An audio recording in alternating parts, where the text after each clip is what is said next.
you so much. While they're walking up here, I'm Jill. I'm one of the producers. Thank you guys so much for coming today. Like, thank you for being here. Woo! Appreciate you.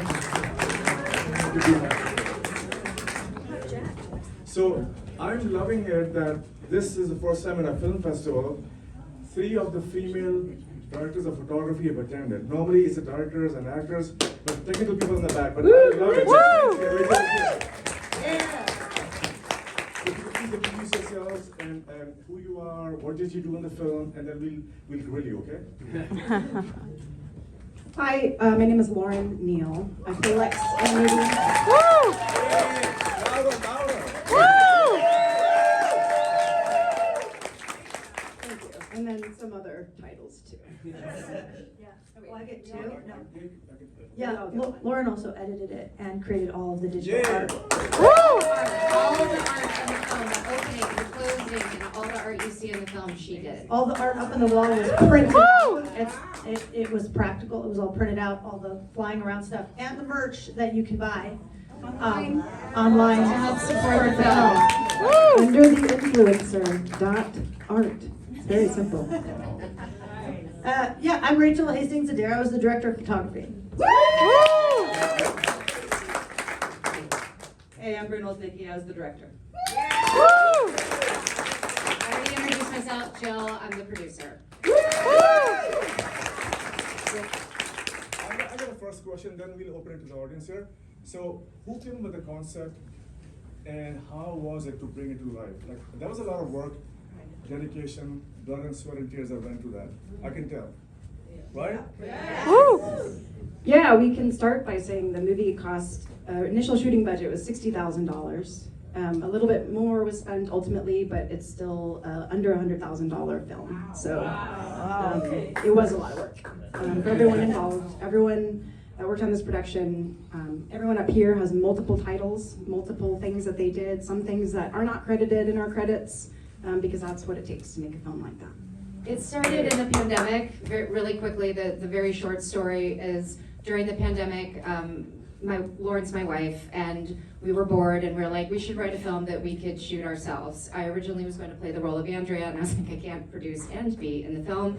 So we entered a contest that we won, that gave us all of $25,000, and then we brought on Bryn, then brought on Rachel, and killed ourselves. It took 2 years. But it started in the pandemic. The idea was to have a 2-hander that turned into 12 people in the cast. And so I have a question. So when did you decide, okay, we're gonna have a female director of photography, and was it always that case, or you decided at the last minute that we're gonna have all female crew? I mean, we all are filmmakers, and we work with the people that we know and whose work we like, and we know women who do these jobs. There are women, plenty of them, if you just look, who do all of these jobs, who direct, who DP, who edit, all those things. So we didn't know Rachel before, we knew Bryn before. Bryn has directed a feature already, which is incredible to have 2 features. As any female director knows, like you can make one, rare to make another one. And then we met Rachel, we did an interview process trying to find a DP that really understood what we were trying to do. It just so happened Rachel is also queer, and she just was a perfect fit for our team. Yay! Woo!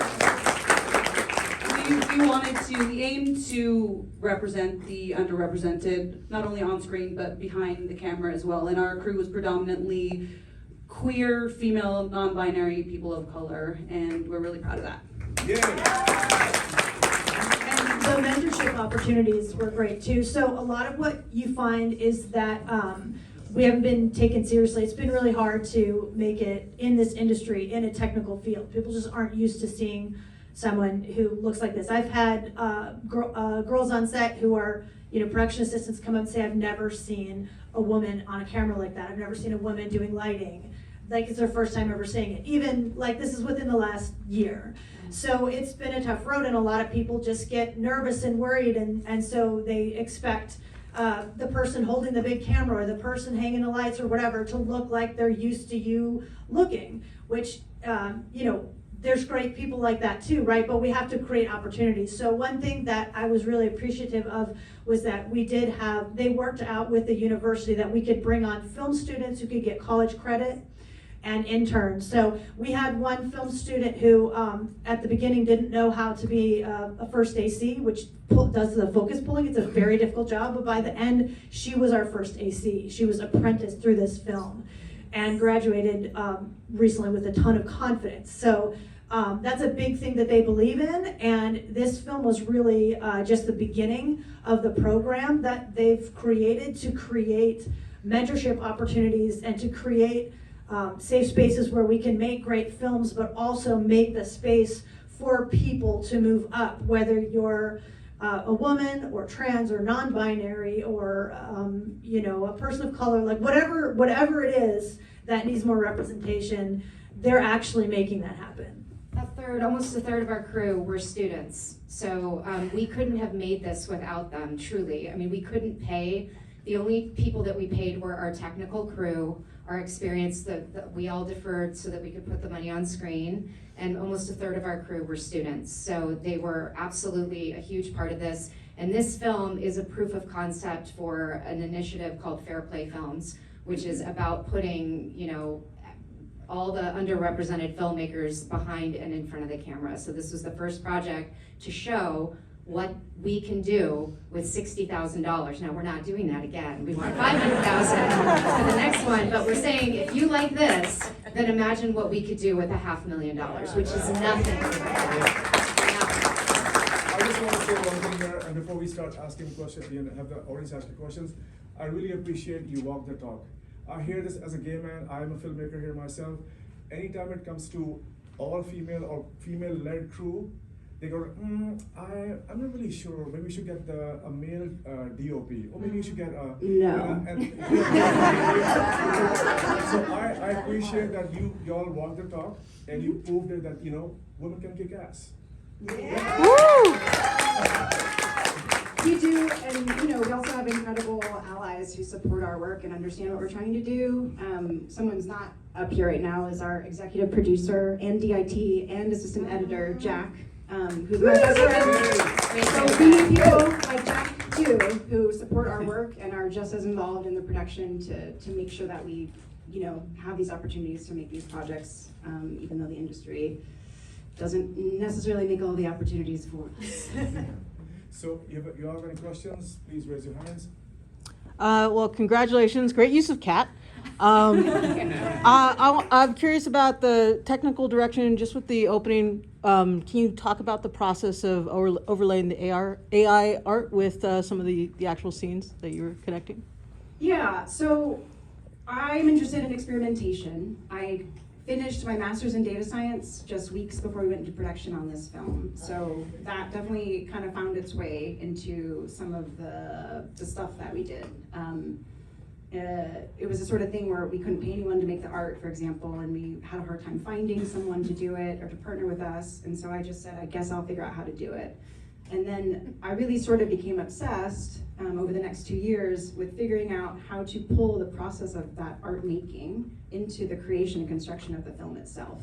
So in post-production, trying to pull that art and that process of the art making, which is so essential to the narrative, into what you see on screen, so you feel like you are, in fact, enmeshed in a work of Lex's art.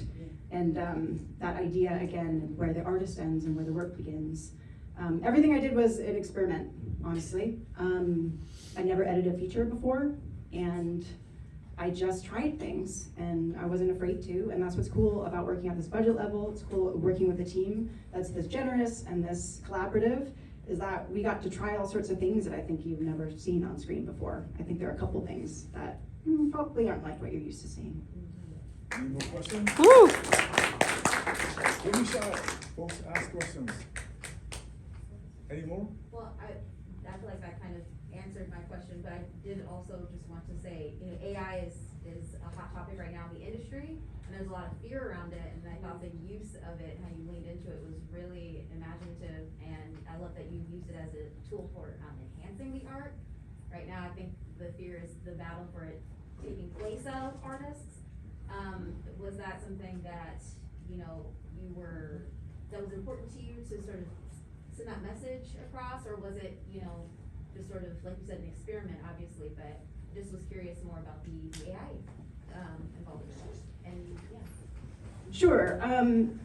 Data ethics are really important to me. I was literally in a class called Data Ethics when I graduated from a master's program right before we went to production on this film. So also as an actor and a member of the union, fidelity to your likeness and then having ownership and of it is essential, right? For actors in particular, our likeness is our money maker. So ethics are hugely important to me. In terms of anything purely generated, like just typed out, there's nothing like that in the film. Everything is processed multiple times. There's art that, every piece of Lex art is actually a photo of me that is processed and reprocessed and reprocessed time and time again.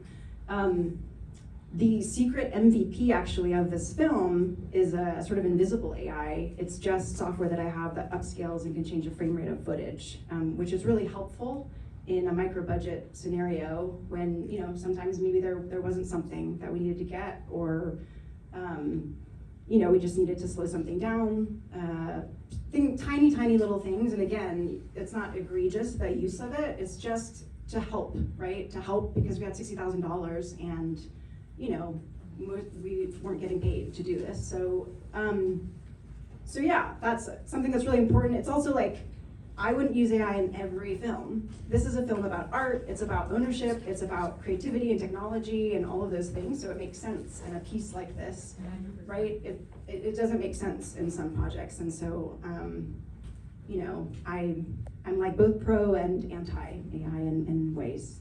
And we got into it with Justine Bateman on Twitter. Trust, she's blocked us because she made the statement that we are committing a hate crime by using AI, and I'm like, really? Like, we're women, we're queer, we're people of color that had no money, and like we use this technology to enhance footage. That's not unethical. Like, we don't have resources. Famous person, like, I don't want to hear from you. Give me money and I won't use AI. But until, you know what I mean? It's like, so yes, we absolutely believe, like, I don't want image replacement and I don't want actors to go away and writers to be replaced, but like, these were tools that enabled this scrappy group of women who worked for free for 2 years to get a movie made. So I kind of don't need to hear it from you. And importantly, the AI didn't replace any human beings. We didn't take away any jobs from anyone. It just gave the opportunity to enhance something that we were already doing. So I think we all agree that we used it in a way that is ethically sound for us. Yeah.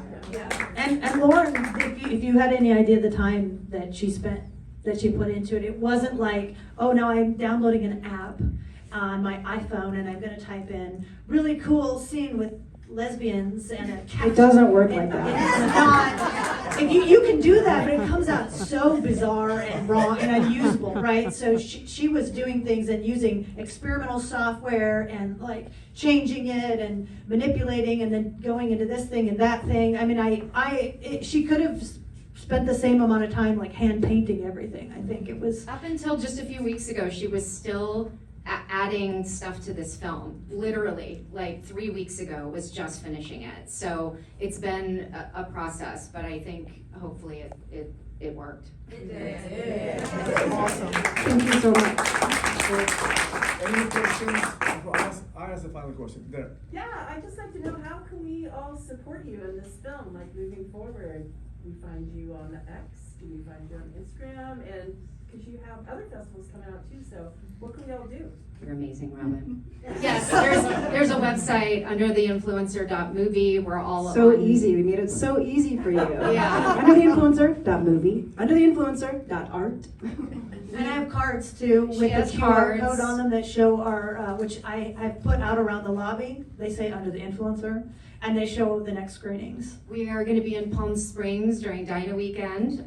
The following weekend, I know Dinah, it's like, the following weekend is Atlanta.